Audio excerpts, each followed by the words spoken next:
오늘은 남유다의 5번째 왕 여호람입니다. 21장 1절을 다시 봉독하겠습니다. 여호사밧이 그의 조상들과 함께 누움에 그의 조상들과 함께 다윗성에 장사되고 그의 아들 여호람이 대신하여 왕이 되니라. 아멘. 그의 아버지가 여호사밧입니다. 참 선한 왕이었죠. 그래서 조상들과 함께 누웠다.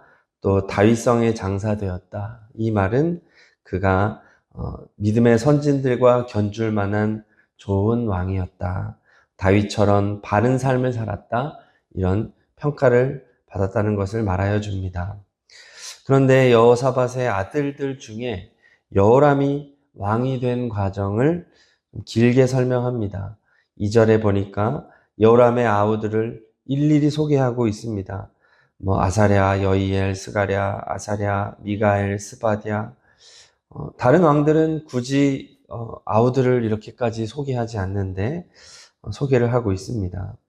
또 3절에 보니까 그의 아버지 여호사밧이 다른 아우들에게 은금, 보물과 또 성읍들을 선물로 후히 주어서 보냈다 말을 합니다.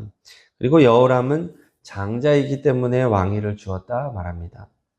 그런데 이스라엘은 장자가 꼭 왕이 되라는 규정이 없습니다. 남유다 왕의 족보를 보면은 장자로서 왕위를 이어받은 왕은 르호보암과 오늘 여호람, 또 아비야, 아사, 히스기야, 므낫세 6명으로 봅니다. 20명의 남유다 왕 중에 6명만이 장자였다고 한다면 이것은 강력한 규정은 아니었던 것이죠. 그럼에도 불구하고 여호사밧이 여호람을 장자라는 이유로 물려준 것은 그렇게 해야 할 만한 다른 명분이 있었다는 것을 말하여 줍니다. 또 13절 후반에도 보면은 너보다 착한 아우들을 죽였으니 라고 말합니다. 그래서 여기서 착하다는 말은 단지 성품이 착했다는 말이 아니라 하나님 보시기에 선했다는 것을 말을 합니다. 즉 다른 아우들은 하나님 보시기에 선했다. 여호와 신앙을 가지고 있었고 왕의 자격이 있었다는 것을 말을 해줍니다. 반면에 여호람은 여호와 신앙이 없었고 자격이 없었다는 것입니다. 그런데 장자라는 명분을 가지고 왕이 된 사람이었다. 이것을 모를 리 없는 여호사밧이 그렇게 했다는 것을 보여줍니다. 여호람은 자기 자신의 자격 없음을 바로 드러내지요. 4절 말씀을 읽겠습니다. 4절 여호람이 그의 아버지의 왕국을 다스리게 되어 세력을 얻은 후에 그의 모든 아우들과 이스라엘 방백들 중 몇 사람을 칼로 죽였더라.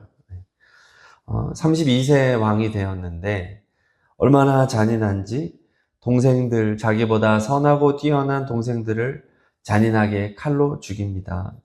그리고 그것을 저지하거나 반대했던 방백들, 지도자 몇 사람을 다 죽였다는 말이죠. 마치 조선시대 세조나 연산군처럼 자신에게 위협이 된다고 생각하는 형제, 친인척, 반대 세력을 숙청했다는 것입니다. 자, 그리고 여호람이 이런 악행을 저지른 배경이 설명이 됩니다. 6절을 읽겠습니다. 6절 그가 이스라엘 왕들의 길로 행하여 아합의 집과 같이 하였으니 이는 아합의 딸이 그의 아내가 되었습니다. 그가 여호와 보시기에 악을 행하였으나 아멘. 그의 악행의 배경에는 그의 아내가 있었다. 또 그의 아내는 북이스라엘 아합 왕과 이세벨의 딸이었던 아달랴라는 것이죠. 그래서 6절에서 이제 중요한 표현이 중반에 있는 아합의 집입니다. 아합의 집. 아합의 집이라는 말은 북이스라엘의 집이라는 말이고 북이스라엘의 왕가라는 다른 표현입니다. 이 아합의 집, 북이스라엘 왕들의 집의 길은 어떤 길이냐면 반역의 길입니다. 배반의 길이요, 피해 숙청의 길입니다. 남유다는 다윗, 솔로몬 자손이 이어진 반면에 북이스라엘은 계속된 반역으로 혈통이 이어지지 못하고 피해 숙청이 일어난 그것이 북이스라엘 왕들의 길이었고, 바로 그 아합의 집, 아합의 길이 남유다에 이어지게 되었다는 말입니다. 그 흐름을 가져온 사람이 아달랴였다는 것이죠. 북이스라엘의 흐름을 가져온 물줄기를 끌어온 사람, 아달랴였다. 그리고 그 시작이 안타깝게도 여호사밧 왕이었다는 것이죠. 사돈을 맺은 그 시작이 얼마나 잘못됐는지 말하여 줍니다.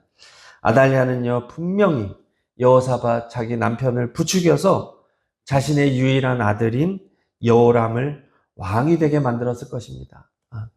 밤이면 밤마다 여보, 우리 아들이 장자 아니에요. 장자가 아들 해야죠. 왕 돼야죠. 자격은 둘째인 거죠. 좀 부족하지만 장자가 해야죠. 계속해서 아달랴는 자신의 아들을 어떻게든 왕이 되도록 만든 것이고, 그리고 그 아들이 왕이 되자 다른 아우들을 죽여야 한다. 죽여야 한다. 왜냐하면 보고 배운 게 그거기 때문에. 그렇게 이 북이스라엘의 악한 흐름을 가져온 사람 아달랴였다는 거죠. 이것에 이렇게 여호람이 큰 악행을 저지르자 하나님이 경고하십니다. 8절 읽겠습니다. 8절 여호람 때에 에돔이 배반하여 유다의 지배하에서 벗어나 자기 위에 왕을 세움으로. 아멘. 하나님은 왕들이 불신앙의 길을 가면은 이방 나라를 강하게 하십니다. 왜냐하면 죄를 깨닫게 하기 위해서죠. 대적이 강해지면 내가 무엇을 잘못했는지 생각해야 하는 것입니다. 죄를 깨닫고 회개해라. 이방을 세우십니다.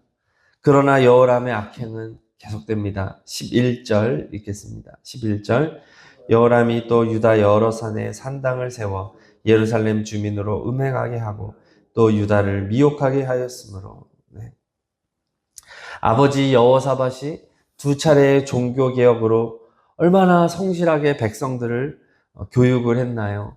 율법 교육을 하고 재판관을 세워서 바른 정치, 정직한 정치를 하게 하고 여호와를 하나님 앞에서의 정말 그런 거룩한 삶을 살아갈 수 있도록, 또 자신이 친히 전국 순회를 돌면서 백성들을 잘 세워놨던 왕이 아버지였습니다. 그렇게 어렵게 세워놓은 신앙을 곧바로 다시 우상을 세우고 음행하게 하고 다 부숴버리고 추락하게 만들었다는 것이죠. 그렇게 다 더 망가뜨려 놓은 것입니다. 하나님께서 다시 경고하십니다. 12절 읽겠습니다. 12절 선지자 엘리야가 그를 보내어 이르되 왕의 조상 다윗의 하나님 여호와께서 이같이 말씀하시기를 내가 내 아비 여호사밧의 길과 유다 왕 아사의 길로 행하지 아니하고. 네. 위대한 선지자 엘리야를 들어서 그를 보내 경고를 주십니다. 엘리야는 북이스라엘 선지자입니다. 그러나 하나님께서는 그를 들어서 이 남유다에까지 편지를 보내어 하나님의 경고를 전달한 것입니다. 자, 그리고 회개 안 해요, 그래도. 자, 14절, 15절 읽겠습니다. 14, 15절. 여호와가 내 백성과 내 자녀들과 내 아내들과 내 모든 재물을 큰 재앙으로 치시리라. 또 너는 창자의 중병이 들고 그 병이 날로 중하여 창자가 빠져나오리라 하셨다 하였더라. 아멘. 하나님께서는 블레셋과 아라비아 사람들을 들어서 이제 남유다를 치게 하십니다.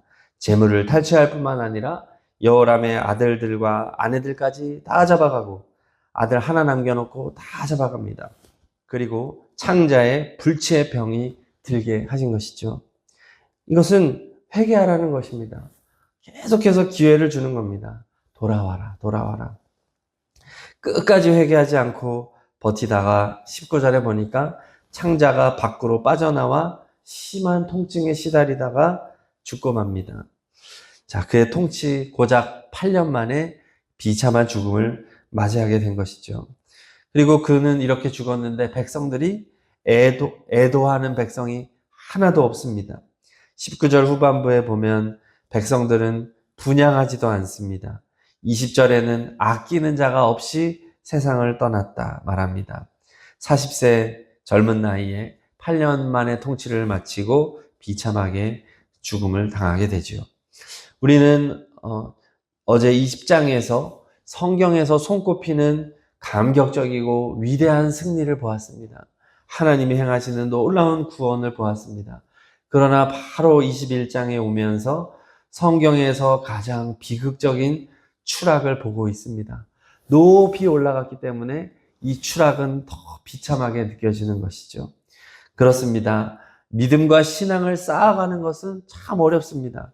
그의 아버지가 어렵게 쌓아갔는데 그 신앙이 무너지는 것은 한순간이라는 말이죠. 우리도 그렇습니다. 신앙을 세워가는 것은 오랜 시간이 걸려도 무너지는 것은 순간이면 되는 것입니다. 우리는 늘 우리의 연약함을 인정하고 날마다 말씀과 기도로 깨어 있어야 할 줄로 믿습니다. 날마다 깨어야 되는 것이죠. 자, 또한 오늘 말씀은 한 사람이 얼마나 중요한지를 우리에게 말하여 줍니다. 여호람 한 사람의 죄악이 나라를 이렇게 비참하게 만들어 놓습니다. 그리고 그가 이렇게 악하게 된 것은 한 사람, 아달랴 때문이었고, 또 아달랴를 며느리로 들인 여호사밧의 책임이라는 것을 우리에게 보여주는 것입니다. 한 사람, 얼마나 중요합니까? 그것은 이렇게 한 사람이 공동체와 나라를 다 망가뜨릴 수도 있다는 것이지만 반대로 생각하면 한 사람이 전체를 살릴 수도 있는 것입니다. 여호사밧처럼, 다윗처럼, 또 우리 예수님처럼 한 사람이 얼마나 소중한지를 우리가 알고 한 사람 한 사람을 소중히 여기는 삶을 살아가야 하겠습니다. 우리가 군중 속에 살아가다 보면 너무 전체만 보다가 한 사람을 놓칠 때가 참 많습니다. 그러나 그럴수록 더 한 사람 한 사람을 바라보고 한 사람을 섬기고 그리고 위하여 기도할 때 가정이 바뀌고 도시가 바뀌고 나라가 바뀔 수도 있음을 믿습니다. 그래서 우리는 믿음으로 그 씨앗을 심는 것이죠. 지금 당장 열매가 맺히지 않는다 할지라도 한 사람을 사랑하며 사는 것입니다. 무엇보다 오늘 말씀에서 하나님은 우리에게 큰 소망을 주십니다. 7절 읽겠습니다. 7절 여호와께서 다윗의 집을 멸하기를 즐겨하지 아니하셨음은 이전에 다윗과 더불어 언약을 세우시고 또 다윗과 그의 자손에게 항상 등불을 주겠다고 말씀하셨음이더라. 아멘. 자, 다윗의 집입니다. 다윗의 집. 이 단어가 아주 중요한 표현입니다. 6절에서는 아합의 집이라는 표현이 있었죠. 아합의 집은 북이스라엘의 계보를 말하는 것이고 다윗의 집은 하나님의 언약이 이어지는 남유다의 계보를 말하는 것입니다. 지금 남유다가 북이스라엘의 왕국이 되어버렸잖아요. 아합의 집이 되어버렸지만 하나님께서 남유다를 다윗의 집으로 여기겠다는 거예요. 다윗의 집을 지켜주시겠다고 하시는 하나님의 약속, 하나님의 은혜가 남아있다.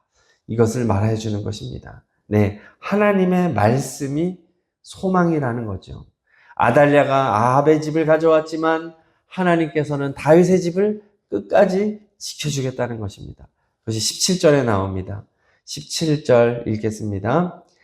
그들이 올라와서 유다를 침략하여 왕궁의 모든 재물과 그의 아들들과 아내들을 탈취하였으므로 막내 아들 여호아스 외에는 한 아들도 남지 아니하였더라. 아멘. 블레셋과 아라비아 사람들이 남유다를 공격하여 죄다 잡아갈 때 하나님께서는 여호람의 막내 아들 여호아스를 남겨두었다는 것입니다. 하나님의 섭리와 긍휼을 보여주는 것이지요. 네. 그렇습니다. 우리의 소망은 언제나 하나님의 말씀인 줄로 믿습니다. 인간에게는 소망이 없습니다. 우리는 저주받아 마땅한 연약한 존재입니다. 그러나 하나님의 말씀은 우리의 소망이 되어서 거듭거듭 회개할 기회를 주는 것이죠. 깨닫게 하고 회개하게 하고 우리에게 믿음의 씨앗을 남겨놓으시는 하나님, 그 하나님의 선하심을 우리에게 보여주고 있습니다. 이 하나님의 약속이 아니었다면 어떻게 오늘 말씀에 소망이 있을 수 있겠습니까?